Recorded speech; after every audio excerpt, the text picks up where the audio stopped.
کہ حضور نبی کریم صلی اللہ علیہ وآلہ وسلم نے فرمایا، جو شخص کسی مسلمان کی دنیاوی تکلیف دور کرے گا، اللہ تبارک و تعالی اس کی قیامت کے دن کی مشکلات میں سے کوئی مشکل حل کرے گا۔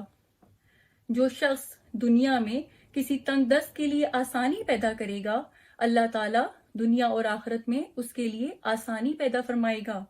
اور جو شخص دنیا میں کسی مسلمان کی پردہ پوشی کرے گا، اللہ تبارک و تعالی دنیا اور آخرت میں اس کی پردہ پوشی فرمائے گا۔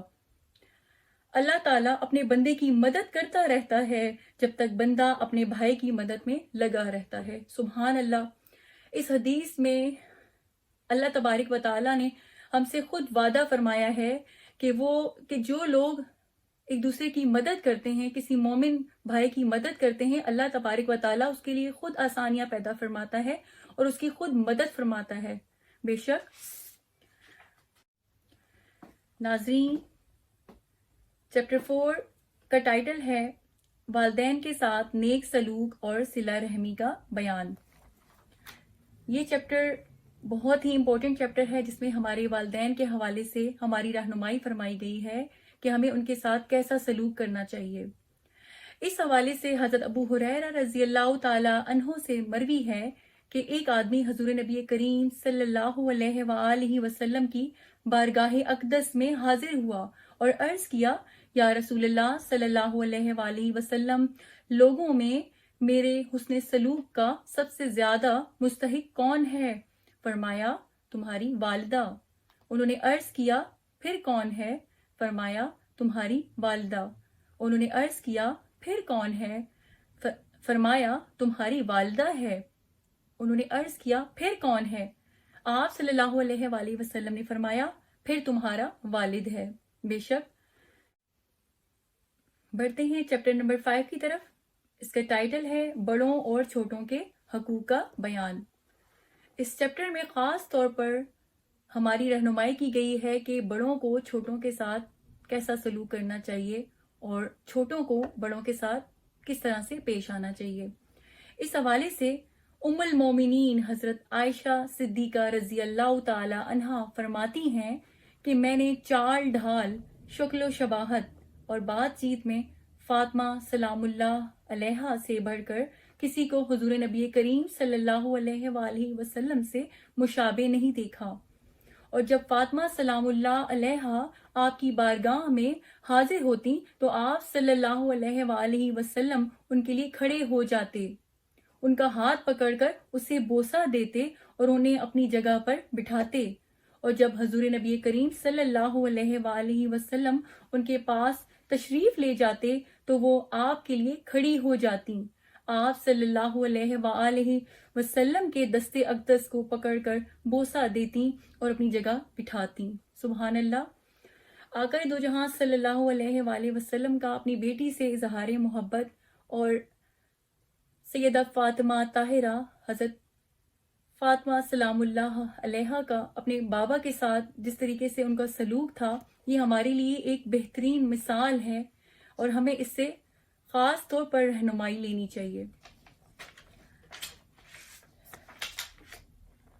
ناظرین، اسی حوالے سے ایک اور حدیث میں آپ کے ساتھ شیئر کرنا چاہتی ہوں، چھوٹوں کے حوالے سے خاص طور پر کہ بچوں کے ساتھ ہمیں کس طرح سے سلوک کرنا چاہیے۔ حضرت ابو ہریرہ رضی اللہ تعالی عنہ سے مروی ہے کہ اقرا بن حابس نے حضور نبی کریم صلی اللہ علیہ وآلہ وسلم کو حضرت امام حسین علیہ السلام کو بوسہ دیتے ہوئے دیکھا تو عرض کیا، میرے 10 بیٹے ہیں لیکن میں نے آج تک ان میں سے کسی کے ساتھ بھی ایسا سلوک نہیں کیا۔ رسول اللہ صلی اللہ علیہ وآلہ وسلم نے فرمایا، جو رحم نہیں کرتا اس پر رحم نہیں کیا جاتا۔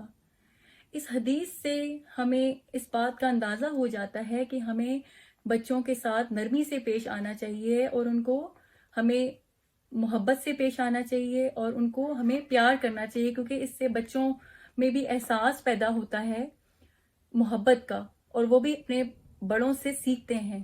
سبحان اللہ۔ چیپٹر نمبر 6 کا جائزہ لیں، جس کا ٹائٹل ہے خاندان اور اولاد کے حقوق کا بیان۔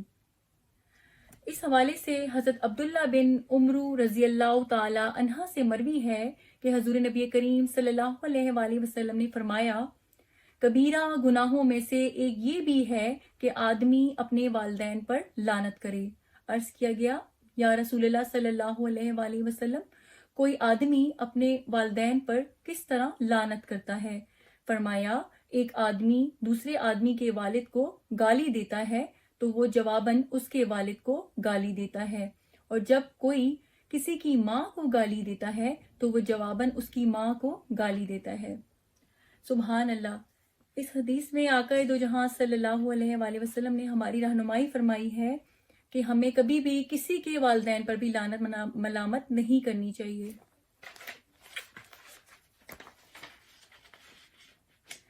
چیپٹر 6 میں ایک اور حدیث آپ کے سامنے شیئر کرنے لگی ہوں۔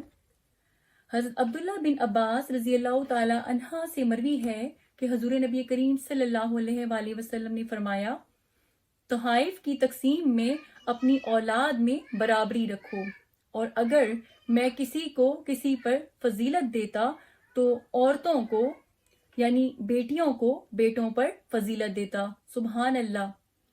ہم میں سے اکثر لوگ اس بات سے ناواقف ہیں، اور ہم اکثر فیملیز میں ایسا ہوتا ہے کہ لوگ اپنے بیٹوں کو زیادہ اہمیت دیتے ہیں۔ ہمارے آقا دو جہاں صلی اللہ علیہ وآلہ وسلم نے ہمیں اس حدیث میں ہمیں اس چیز کی رہنمائی فرمائی ہے کہ ہمیں اگر کسی کو برتری دینی ہے تو اپنی بیٹیوں کو دینی ہے۔ سبحان اللہ۔ ناظرین، چلتے ہیں چیپٹر نمبر 10 کی جانب۔ اس کا ٹائٹل ہے آداب گفتگو کا بیان۔ اس حوالے سے حضرت عبداللہ بن مسعود رضی اللہ تعالی عنہ سے روایت ہے کہ حضور نبی کریم صلی اللہ علیہ وآلہ وسلم نے فرمایا، مومن طعنہ زنی کرنے والا، لعنت کرنے والا، بد اخلاق اور فحش گوئی کرنے والا نہیں ہوتا۔ سبحان اللہ۔ اس حدیث میں آقا دو جہاں صلی اللہ علیہ وآلہ وسلم نے ہمیں منع فرمایا ہے کہ اپنی زبان سے کسی پر لعنت ملامت نہ کرو، اور اپنی زبان سے ہمیشہ اچھے الفاظ نکالو، اور بد اخلاقی سے بچنے کی ہمیں ہدایت کی گئی ہے۔ سبحان اللہ۔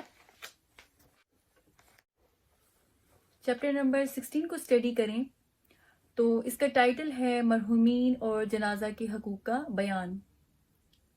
اس حوالے سے حضرت انس رضی اللہ تعالی عنہ سے مروی ہے کہ کچھ لوگ ایک جنازہ کے ساتھ گزرے تو انہوں نے اس میت کی تعریف کی۔